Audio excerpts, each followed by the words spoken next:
Meu nome é Natália Salazar. E eu sou a Renata Schmidt. E esse é o Patramada Criminal. Cantando. Versão karaokê. Karaokê. Versão karaokê. Tá com saudade de um karaokê, Nath? Tô com saudade de um karaokê. Muito bem. Um karaokê bêbado. Karaokê maneiro. Gente, sejam bem-vindos ao Patramada Criminal.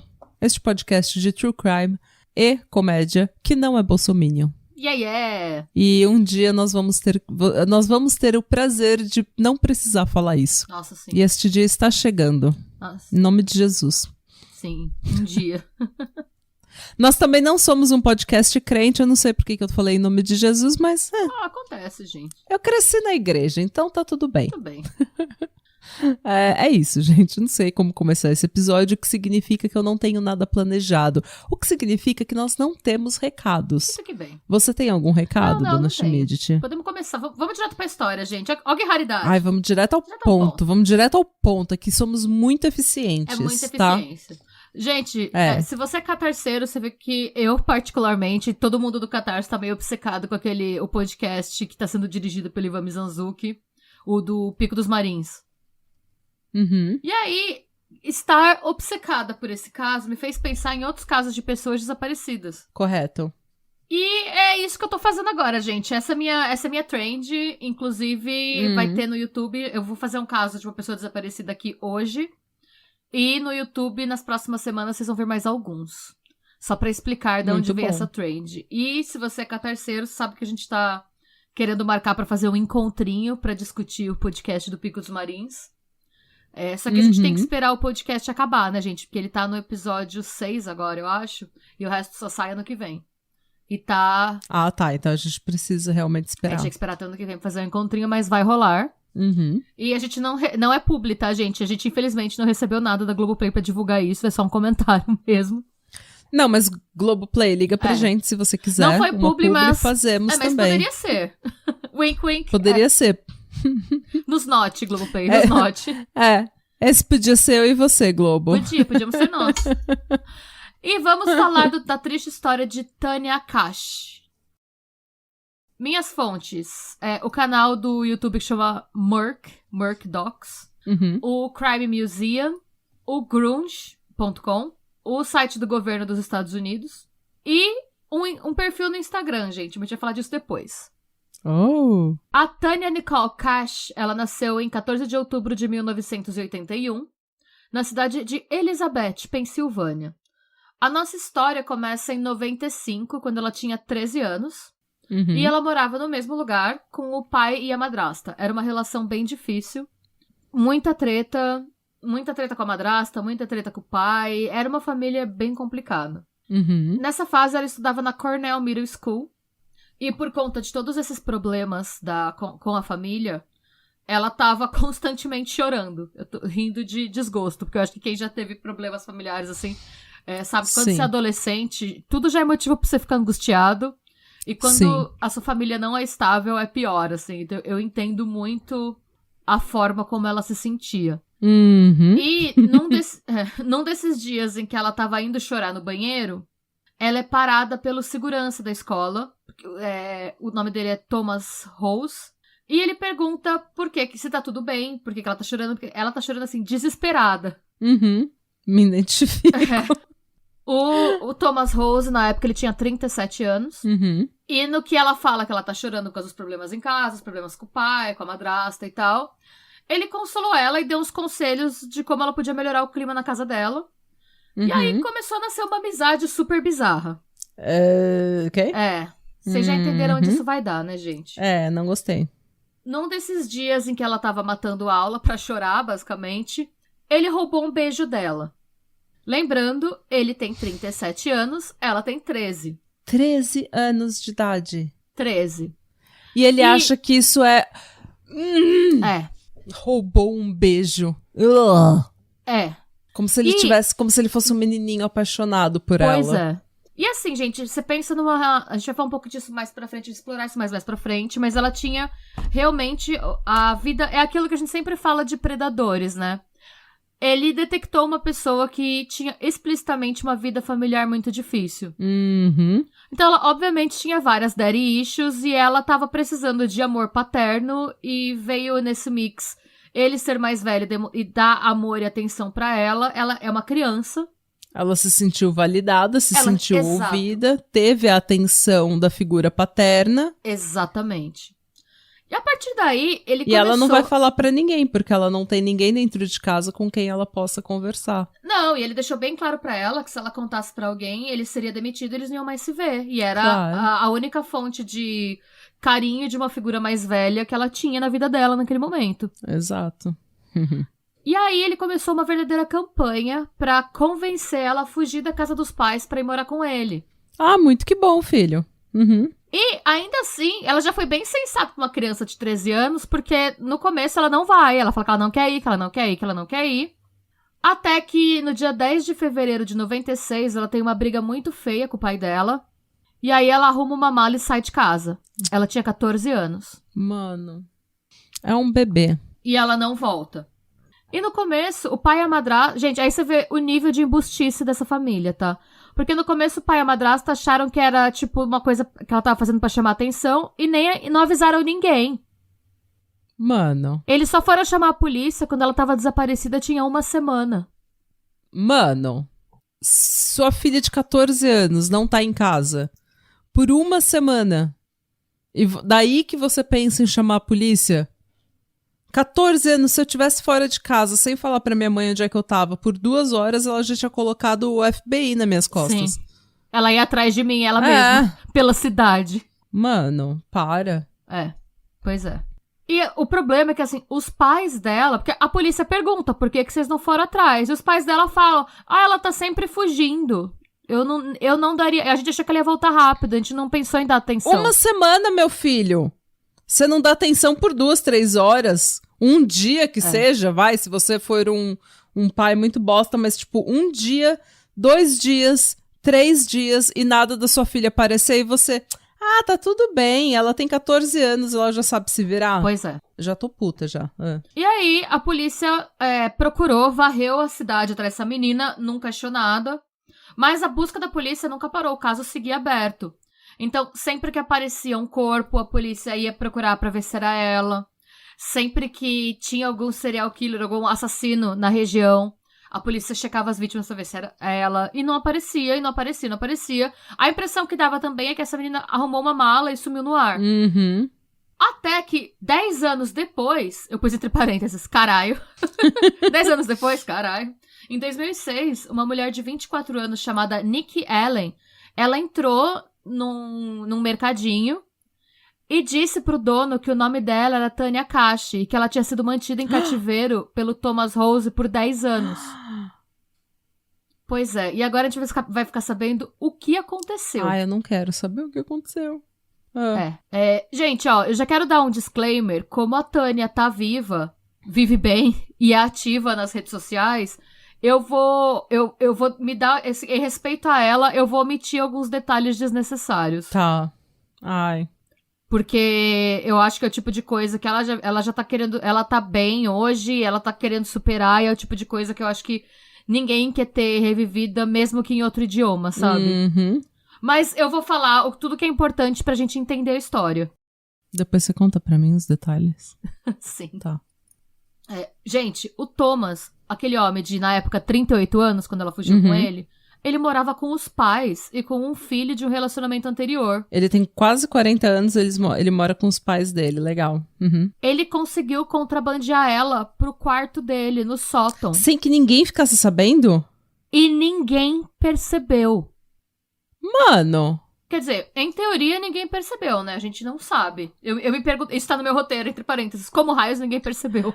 Porque, tipo, eu imagino, ou ele tinha pais muito ridiculamente estúpidos, ou ele tinha aqueles pais que, tipo, ai, sei lá, é a namorada do Thomas, eu não vou nem me... Então, a gente vai chegar lá. Ai. Porque assim, gente, ela tinha 14 anos, ele tinha 38. Qualquer pessoa normal não vai achar a namorada dele, foda-se, né? E até porque, provavelmente, o filho dele tinha a idade dela. Mas assim, gente... Então, qual que era a logística? Ela fazia as necessidades dela num balde. Ela era alimentada basicamente com sanduíche de pasta de amendoim e geleia. Que, em vez dele fazer ele fazia 2, ele comia 1 e levava 1 pra ela. Ele falava que ele ia comer no quarto. Bananas e refrigerante da marca Faygo. Um parênteses, o Faygo é o refrigerante oficial dos Juggalos, os fãs da banda Insane Clown Pose. É só um parênteses. Ok. Faygo é refrigerante de fruta bem doce, já coisa lá dos Estados Unidos. Uma vez por semana, ele levava ela pro banheiro da casa no meio da madrugada pra tomar banho. Uma vez por semana. E aí tem uma aspas dela de como é que era, né? Ela fala, no começo eu estava bem. Eu achava que estava apaixonada e que meus sacrifícios eram prova desse amor por Tom. Logo, entretanto, a situação começou a se revelar como realmente era. E eu entendi o que de fato estava acontecendo. Depois de alguns dias, ela se ligou. Que ela estava sendo traficada. Não, gente, depois... E assim, obviamente, depois de alguns dias, teve a primeira experiência sexual, quando ela tinha 14 anos.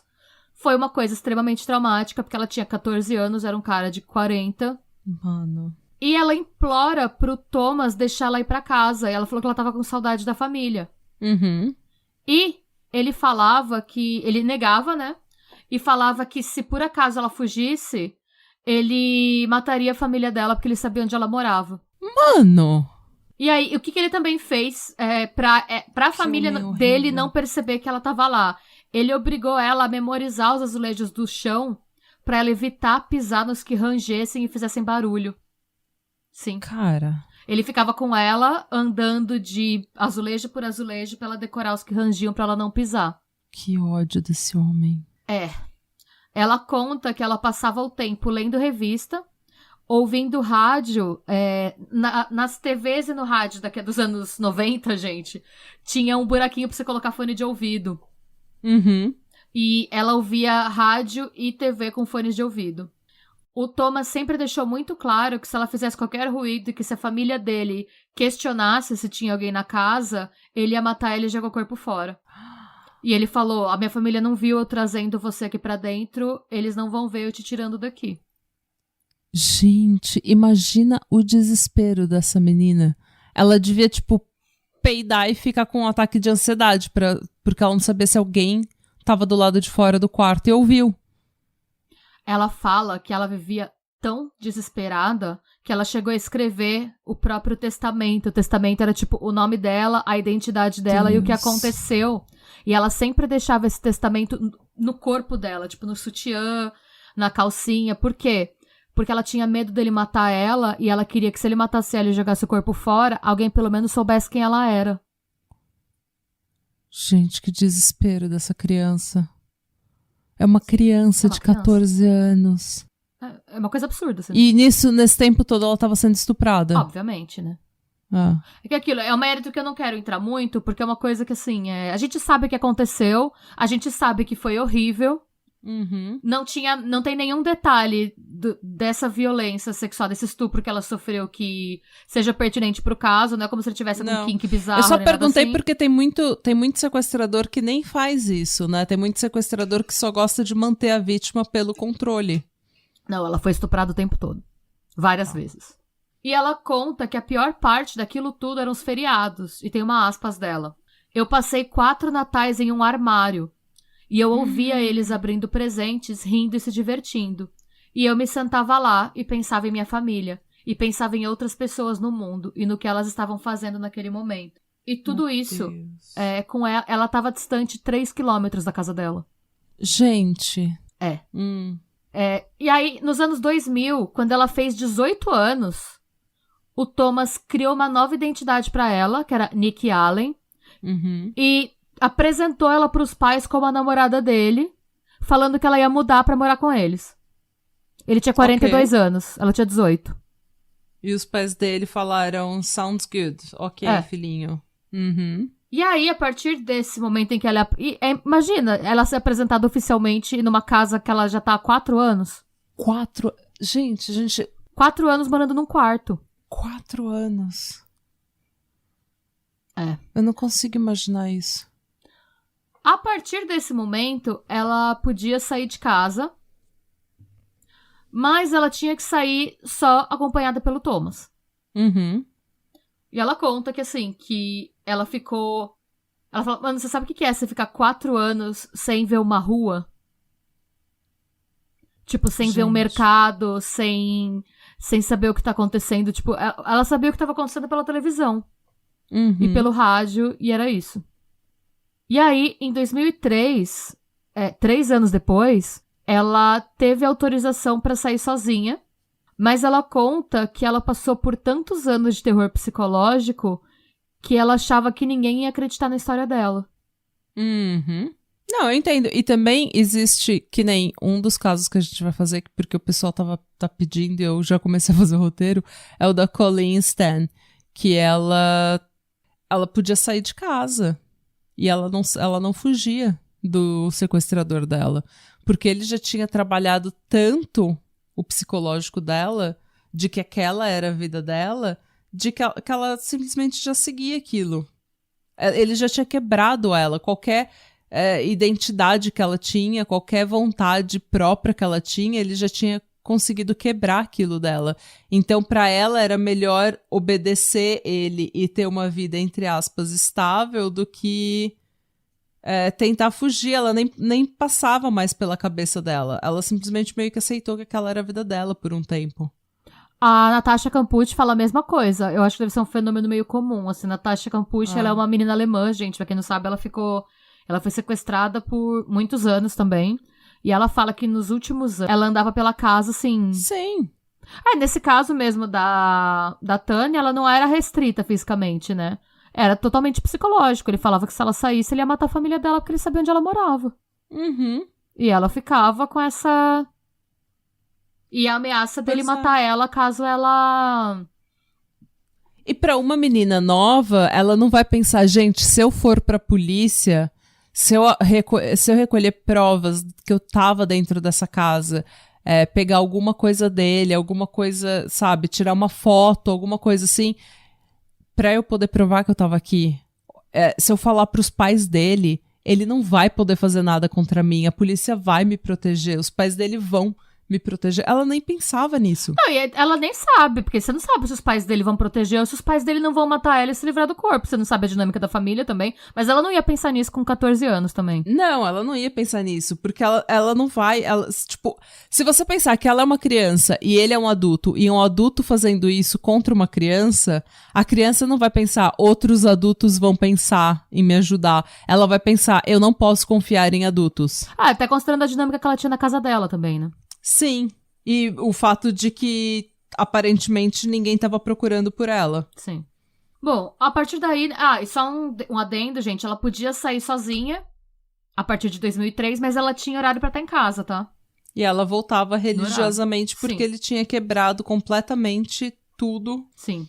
Mano. E aí, em 2005, 2 anos depois dela poder sair de casa, ela conhece a família Sparico, que é a família dona do mercadinho local em que ela apareceu lá em 2006. Uhum. Falando, né? E ela começou a fazer amizade com o casal. Sabe, conversa aqui, dá um oi no caixa. E ela fala que era, tipo, uma das únicas coisas que ela tinha, tipo, coragem de fazer. Era ir no mercadinho local, comprar alguma coisa pra comer. Uhum. E depois bater papo, né? E ela fala que ela tava tão, tipo, quebrada que levou 8 meses pra ela ter coragem de contar a identidade deles pra ela. A identidade dela a pra eles. identidade dela. Levou 8 meses pra ela ter coragem de contar a identidade dela pra eles. E o que ela fez? Em março só de 2006, né? Ela chegou pro dono, o Joe Sparico. Ela falou que ela tava morrendo de medo dele não acreditar nela. Então, o que ela disse? Se você for num site de crianças desaparecidas, você vai ver uma foto minha lá. Uhum. E ela falou o nome dela. Ela falou, você pode ligar e perguntar por uma Tânia Cat e eles vão te falar quem eu sou. E ele ligou pra linha direta do Centro de Crianças Desaparecidas e ele foi informado de que existia, sim, uma Tânia Cat que estava desaparecida há 10 anos. 10 anos. 10 anos. A esposa do Joe Sparico, a Janet, ela disse que de olhar pra Tânia, você não falava que ela era uma pessoa que sofria abuso. Uhum. Porque ela tava saudável, ela tava, tipo, ela não tava extremamente magra, ela sempre tinha dinheiro, ela era muito educada com eles, ela conversava, mas é aquilo da gente nunca saber a cara do abuso, né? É, porque o abuso tem várias caras, né? Sim. Mas ela percebia que era uma pessoa com muito medo, então ela achava, a Janet fala que ela não parecia uma pessoa que sofria abuso, mas parecia uma pessoa que tinha passado por alguma lavagem cerebral de alguém. Uhum. Isso eu até parei pra refletir. Nossa, tipo, eu pensei muito no caso da Katia Luz. Que, como a gente percebe o rosto de pessoas que passaram por algum processo de lavagem cerebral, né? A gente fica desconfortável com a expressão dessas pessoas, né? Sim. E aí, olha a coincidência, gente. O mundo é uma coisa muito louca. Depois que o Joe confirmou que era ela, o Joe Esparico ligou pro filho dele, o Sean, que era um detetive de polícia aposentado, e o Sean foi um dos policiais que trabalhou no caso do desaparecimento da Tânia, e ele tinha, inclusive, uma foto dela no escritório dele, porque ele não se conformava dele não achar essa menina. Uhum. E aí ele falou, Sean, você já ouviu falar no caso da Tânia Caixa? Ele falou, já, eu procurei essa menina por não sei quantos anos, tinha uma foto dela no meu escritório. Ele, então, ela veio no meu mercado. E aí, eles marcaram um encontro do Sean com a... E isso tudo é a 3 quilômetros da casa dela. A 3 quilômetros da casa dela. Mano. E aí, eles marcaram... mas, ao mesmo tempo, a Tânia tinha muito medo de fugir. Uhum. Então, o que aconteceu, né? O Joe e o Sean marcaram um encontro com a Tânia no mercado, em que o Sean deu instruções pra ela. E ele falou, tipo, eu vou mandar um carro da polícia, você não vai entrar na casa, eu vou te avisar, assim que o carro da polícia chegar, você vai direto pro carro da polícia. Ok. E a gente te leva pra casa. E foi isso, ela percebeu que os dog days dela tinham acabado quando... E na verdade isso não aconteceu no mesmo dia. No dia seguinte... Ela saiu de casa, porque ela podia sair, ela viu o carro de polícia, entrou e nunca mais voltou. Foi o tempo que demorou pra ele arquitetar a logística do carro de polícia pro endereço, parar e tal. O Sean fala, acho que ela me escolheu para ter suporte, estou feliz que ela esteja feliz e em casa agora. Obviamente, né, tudo isso aconteceu, ela foi levada direto pra casa do pai depois, o Thomas foi preso. E, gente, o que dá mais raiva é que durante o julgamento... A Tânia foi dar depoimento e o Thomas ficava interrompendo ela. Ela falava, ele, não foi bem assim. Não, você tá mentindo. Em várias declarações. Que filho da puta. Sabe qual que é a versão do Thomas para o que aconteceu? Que ela tava lá porque ela queria. Não, ele disse que, na verdade, ele tava fazendo um favor pra ela, porque ficando na casa dele, ele estava ajudando ela a não viver nas ruas ou morrer. Porque ele disse que ela vinha de um lar muito difícil. E assim, realmente, ela tinha uma relação muito complicada com os pais. Tanto que hoje em dia ela nem tem mais contato com os pais. Mas em nenhum momento ela, tipo, morou na rua. Em nenhum momento ela, tipo, se envolveu com entorpecente, prostituição, nada assim, né? Em nenhum momento ela implorou pra morar na casa dele. E aí, enquanto ele tava falando isso, ele parou de falar, ela virou pra olhar diretamente nos olhos dele, e aí ela falou, você tirou a minha infância e a minha inocência. Você me fez pensar que minha família não me queria e nem me amava, que ninguém se importava ou me amava além de você.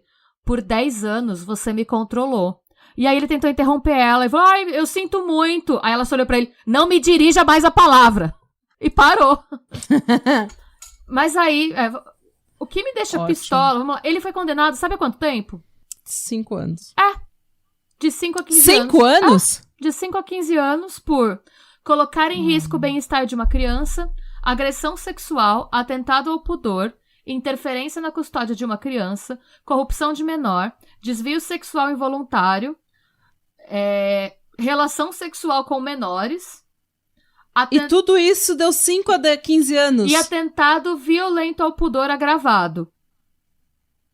Eu fiquei tão indignada, eu fiquei tão inconformada que eu fui abrir o site do governo dos Estados Unidos pra confirmar se era isso mesmo. E foi isso mesmo.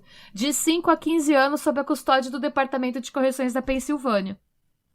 Mano, 5 a 15 anos por tirar 10 anos da vida de uma criança, por estuprar uma criança, por abusar psicologicamente, emocionalmente, provavelmente espiritualmente dessa criança. 5 a 10 anos. E eu fui pesquisar. Normalmente, uma pessoa que é acusada dessas coisas pegaria mais ou menos 100 anos de prisão. Eu não entendi por que deram... ele pegou. Não. E, além disso, ele é proibido de entrar em contato com qualquer pessoa da família Kashi durante ou depois da pena. Ah, uau. Então. Ele vai sair Nossa, com o quê? Com 5 anos? Ele já saiu da cadeia, né? Então, vamos lá. A Tânia, ela lançou um livro. O nome do livro é Memoir of a Milk Carton Kid, que em tradução livre seria Memórias de uma criança que aparece na caixa de leite, por conta das fotos de criança desaparecida que aparece na caixa de leite. Ela conta esses 10 anos que ela passou, se alguém quiser. Eu acho que não tem em português, tá? Eu não achei. Mas esse livro existe. Ela contando a experiência e tal. E aí, em 2012, 6 anos depois dela ter sido solta, o pai e a madrasta processaram ela por difamação, falando que a vida familiar não era tão ruim assim e que ela fez declarações falsas do quão ruins eles eram nas memórias dela.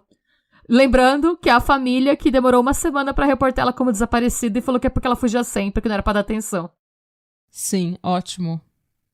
E eu acho tão engraçado quando sai um livro, um memoir, alguma coisa, e daí os pais não gostam, ou o namorado, ou o marido não gosta, e tipo, fala, não, isso é difamação, e não sei o quê, mas tipo, gente, a pessoa tem o direito de contar a história sob a perspectiva dela, do jeito que ela lembra, do jeito que ela viveu aquilo. E se você acha que não tá bom, escreve o seu livro, com o seu lado da história, e lança o seu livro. E conta o seu lado da história. Diz por que ela tá errada. Mas você não pode ficar processando as pessoas porque, tipo, é difamação. Mas é a experiência dela, como que é difamação? Sim. Difamação é você, sei lá, acusar alguém de um crime que a pessoa não cometeu. É você fazer o que a Cátia Torres fez com Yasmin Brunet. Isso é difamação. Você acusar a pessoa de ser dona de um cativeiro de sei lá o quê, tipo... Outra coisa é você contar as lembranças que você teve, tipo... É puxado. Porque até porque eu vejo isso falando com o meu padrasto, às vezes. Tipo, eu lembro da minha adolescência como um terror. E eu falo isso às vezes pra minha mãe e pro meu padrasto, e eles, não, imagina, vocês nunca brigavam. Porque, tipo, eu era a melhor amiga da minha mãe, mas eu brigava muito com o meu padrasto. E daí, eles, parece que eles viviam numa outra realidade, assim, nossa, não era assim. Mas é que aquilo, quem bate, esquece. Quem apanha, não esquece. Não. E também tem outra coisa. É muito mais fácil pra eles... Não falando do caso dos seus pais em particular, mas em casos similares, assim. É muito mais fácil a pessoa negar que a situação aconteceu e ficar falando que a outra pessoa que tá lembrando errado do que a pessoa virar e falar... Realmente, eu sinto muito, foi uma época muito difícil pra mim, por isso, desculpa se eu te magoei. Se eu te machuquei. É impressionante a dificuldade que pais têm de falar caguei no maiô. Tipo, é igual quando você fala pros seus pais que você tem depressão, que você tem ansiedade, você fala, nossa, mas não sei por que você tem tudo isso. Por sua causa. Basicamente por sua causa. Boa. Pais. Por que me criou? Eu me criei aonde? Na lata do lixo? Não.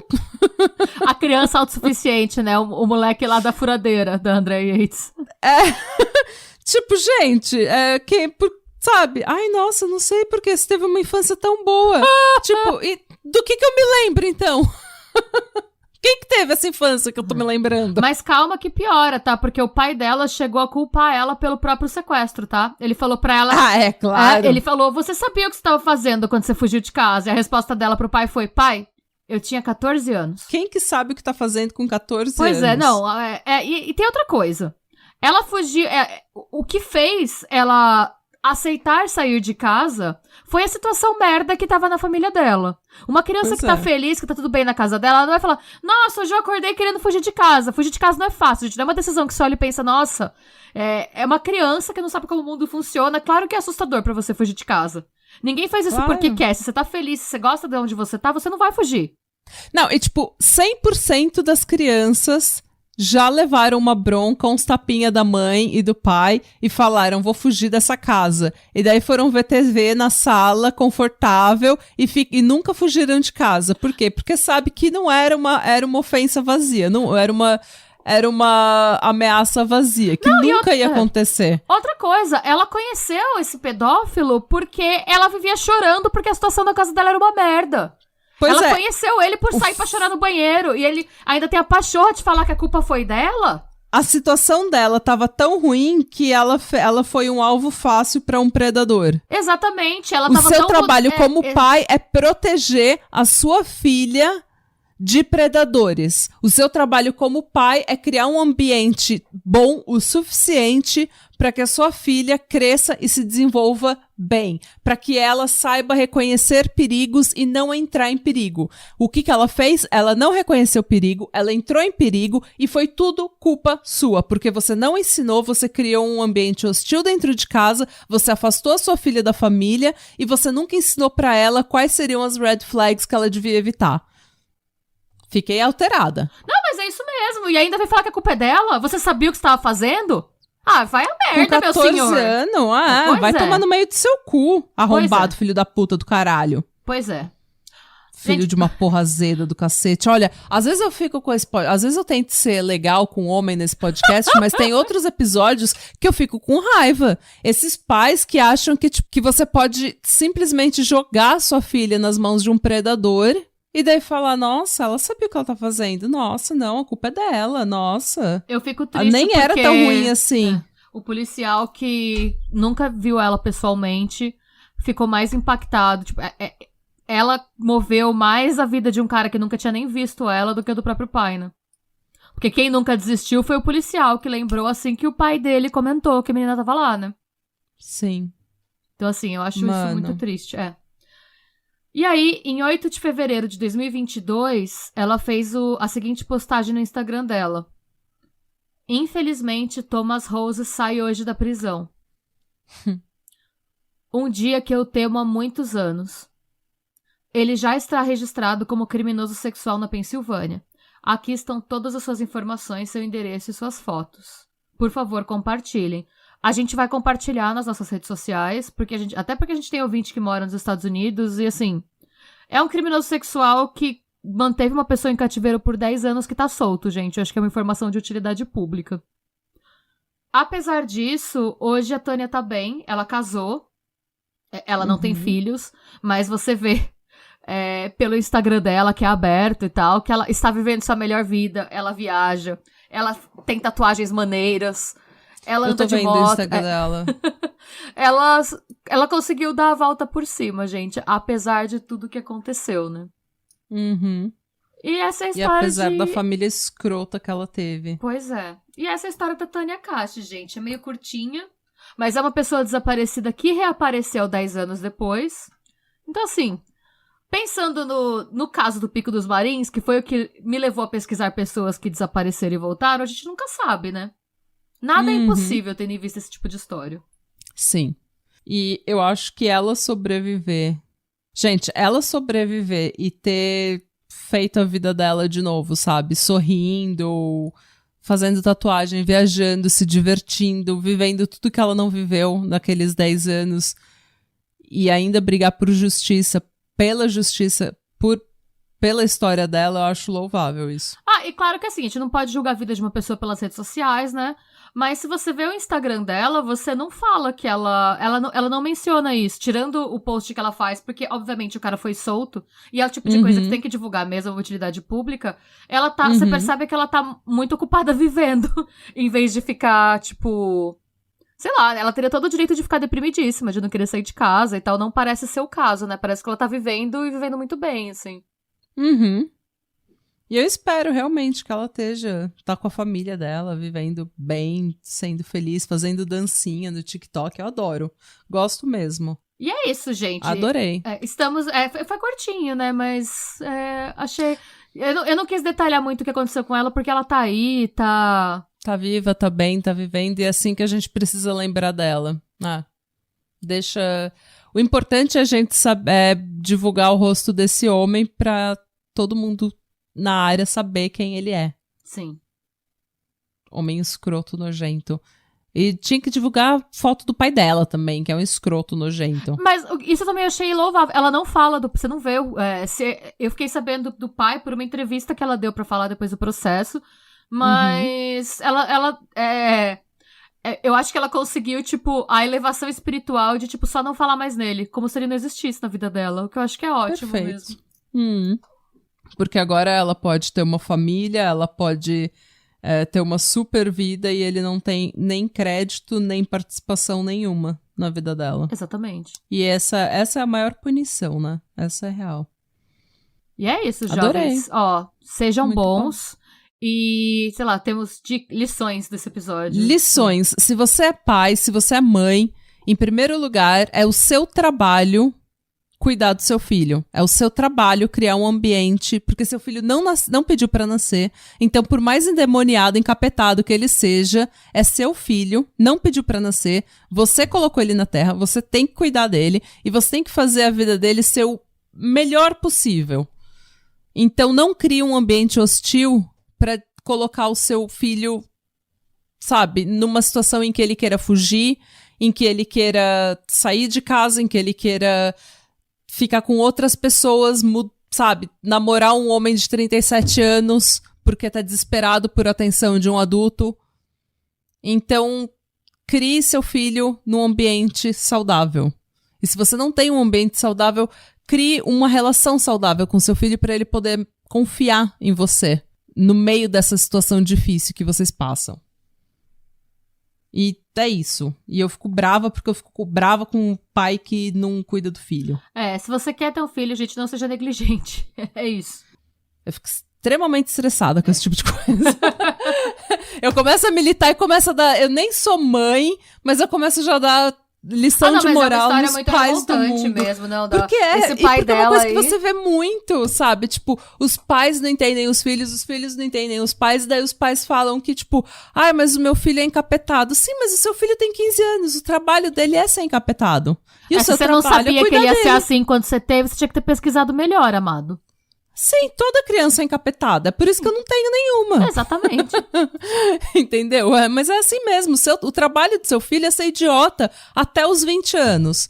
Porque eu já fui idiota, a Renata já foi idiota, nossos ouvintes que são adolescentes são tudo idiota. Não é culpa de vocês. Todo mundo que é novo faz besteira, é encapetado, é idiota, faz merda. Sim, é não da vida. Tem as emoções, é da vida. Você tem que fazer merda quando você é jovem, assim, pra quando você crescer você não fazer mais. Porque se você não faz quando você é jovem, você vai fazer quando você estiver na meia-idade e aí vai dar ruim.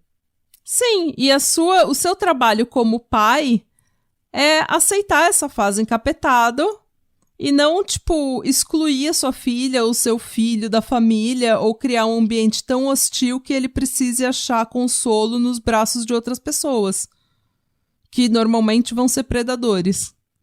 Sim. Tenho dito. E é isso. E começa a semana com essa. Começa a semana com essa bronca já. Já dou bronca. É isso, gente. Beijos. Beijos. Obrigada pela sua audiência e boa semana. Yeah. Militei já. Fiquei revoltada, pressão subiu, pressão da velha subiu.